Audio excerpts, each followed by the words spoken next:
What is up, YouTube? So today I am on a 2025 Yamaha MT07. I got it in the cool Yamaha blue color. I don't know what the name of that is, but just wanted to give a little bit of a rundown of the bike so far. I've had it for exactly 300 miles in the odometer, and so far I am loving it. I'm coming from a 2023 Yamaha Tenere 700, so I am used to this CP2 motor. The CP2 motor is a great power plant. I've only had one major issue with it in the entire ownership of my last bike, and that was the clutch failure. Yamaha has since remedied that clutch failure with the CP2 motors, and the 2025 should not have that issue. They did put out a recall, so if you have a previous model year, you may have that problem. But 2025, knock on plastic, is not going to have that issue. So far what I've noticed about this bike is that it's very light and nimble. I'm a bigger guy. I'm 6'1", 240 pounds, and I can flick this bike around like nothing. That being said, I do not feel like I'm lacking on any type of power in this motorcycle. It is not the big brother, the MT09 or the MT10, which is going to be kind of a torque monster with higher horsepower. You're talking about a lot faster top speeds. This bike, it doesn't have that. It doesn't have the crazy top speeds. To be honest with you, I haven't tried to break land speed records with it yet because it is still in the braking period. Not that I will even when it's not in the braking period. I'm a lot different than these other guys on YouTube that are going very fast all the time. But when you do need to accelerate, this bike can do it. Even with a guy like me, that's a big question I had before I bought the motorcycle was, can a 240 pound man still have fun on a bike like this? Can he still be comfortable on this bike? And the answer resoundingly is yes. You can still have fun on this motorcycle. Ergonomically, my legs are not cramped. My hands are in a comfortable position, and everything so far seems great. The bike is a lot more comfortable than my Tenere, because that bike I was on a little bit of a dirt bike style seat. This one is more of a traditional seat like you would have on a crotch rocket or a sport bike, and it's not too bad. It's not as rough as some people say that it is. A lot of people are complaining that they're very hard seats, but I don't think so. Now, Yamaha this year did put in the airbox ports, I guess you could say, to increase the amount of sound that you get from the bike while you're riding. But I don't really notice. The exhaust is very quiet to be in compliance with Euro 5 plus emissions. That's the first thing that's getting changed. I already have the exhaust ordered, and as soon as I get that in, I'm going to go ahead and send the ECU off to the guys at Two Wheel Dyno Works to see what they can do with this thing and see how much difference it makes. I noticed that there is a little bit of a dead spot in this bike from about 3,000 to 4,000 RPMs, but that's really before the torque band hits in, so I don't know if you would call that a dead spot or if you would just say that it's not revved up enough yet to move my heavy self down the road. As you can see here, this bike is plenty fine for highway cruising for a guy like my size, and it takes nothing.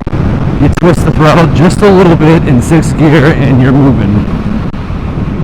Also, this year the brakes are different. They have the radio mounted brakes in the front and the same style brakes in the rear. That did not change from last year. But I will say, coming from the Tenere 700, that bike had Brembo brakes front and rear. These brakes are unbranded Yamaha OEM brakes, and dare I say it, they are better than the Brembo brakes I had on my Tenere 700. I have zero problems with stopping. This bike is a bit lighter than that bike, but still, it's just a little touch of the finger and this thing just stops without an issue. The bike has traction control. There's a few different modes on the screen here, and I keep it in the lowest traction control setting. It doesn't feel too invasive. This bike will do wheelies if traction control is off, and it might do them if you're a little bit lighter with traction control on. But even a person like me, 240 pounds, I'm still power wheeling this bike if I accelerate too hard in first or second gear.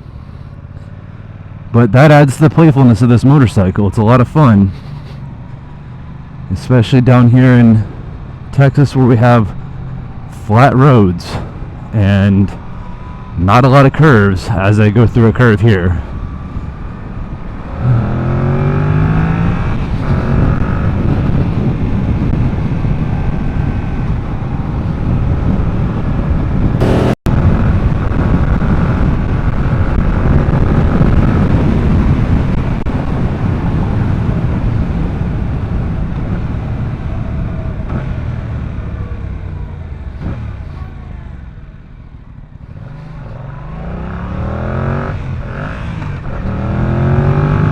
Missed a gear like a noob. Guys, I've been riding for well over 10 years at this point, and this bike is very easy to ride. I would not say it's a brand new beginner's bike. It is not. No bike that is making, I think, over 50 horsepower should really be considered a beginner's bike. On the other hand, I started off in a very powerful motorcycle when I started, and knock on wood, I was safe. But that being said, be smart. I get that you don't want to buy something that you'll grow out of really quick, but that's what used bikes on Facebook Marketplace are for. And generally speaking, you get a little bit of experience in there, and you can sell the bike for the exact same price that you paid for it a year or less later. So don't be wary about doing that. Get yourself into something good, something that doesn't have too much power. Learn how to do all the basics as a rider. Learn lean angles, counter steering, how to stop without ABS. And then when you go buy your first real bike, make sure it has ABS. Make sure it's got all the bells and whistles that you want. Because the motorcycle is a big investment. It's something that hopefully lasts you a long time. And hopefully you have fun with it.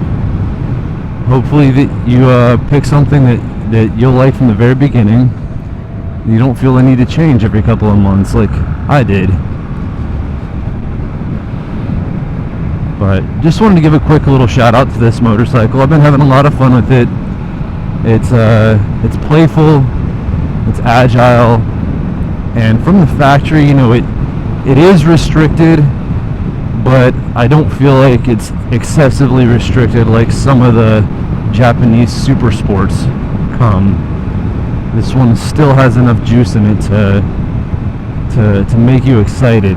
And you can feel it in the butt dyno still, regardless of what the horsepower says.